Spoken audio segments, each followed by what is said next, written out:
Hi, I'm Dr. KLOE Lee, a British Hong Kong clinical psychologist, passionate about mental health, culture and social media.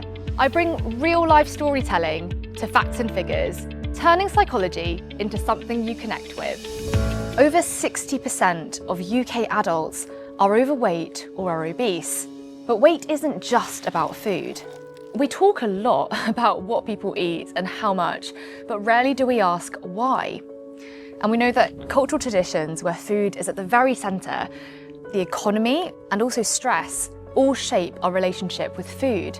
So why do we continue to shame and blame people because of their weight, instead of addressing the real reasons behind emotional eating? I think from a young age, I've always been curious about people, the way in which people think and feel and how that influences their actions, or how they're connected.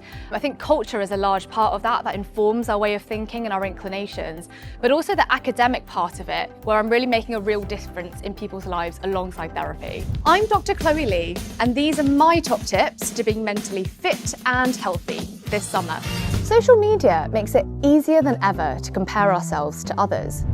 We see picture-perfect lives, flawless selfies, and success stories, but rarely do we see the struggles behind them. This comparison culture can often make us feel like we're not enough, even when we know deep down that what we're seeing isn't the full story. I've worked with a whole range of different people from across the lifespan, from child and adolescents, older adults and dementia services, mostly working in mental health settings, so thinking about anxiety, depression, through also to medical conditions like cancer.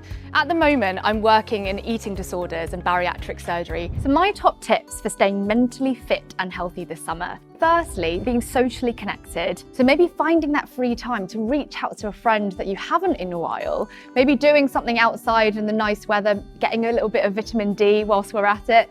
The second one is also just thinking a little bit about mindful engagement of social media.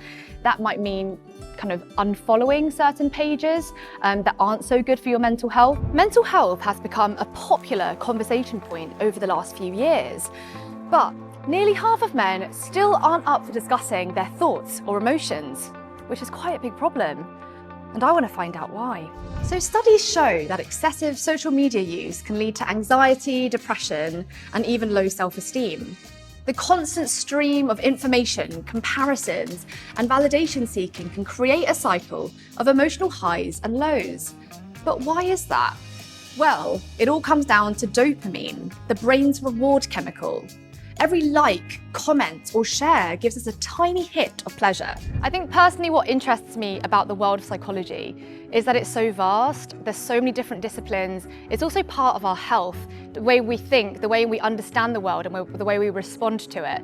And I think it just brings about a lot more compassion to the world around us and a deeper understanding to know more. And the third is really just to keep your body moving. So that might also mean, in particular to summer, swapping out the boring kind of gym routine if you're anything like me, and then just swap it out for summer activities like swimming on the beach or at a pool, going cycling with your friends. Now the first one that we have brings a little bit of Hollywood to the UK as it originated in LA.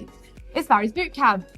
So Donna, could you tell us, who is Barry? I think it's quite a concerning problem that nearly half of men aren't able to talk about their feelings or emotions. And I think it's something to do with just, I think, really reflecting on what it is in society that's perpetuating this narrative of men not feeling comfortable enough to talk about it. I don't think it's so much as a personal issue rather than more of a systemic problem.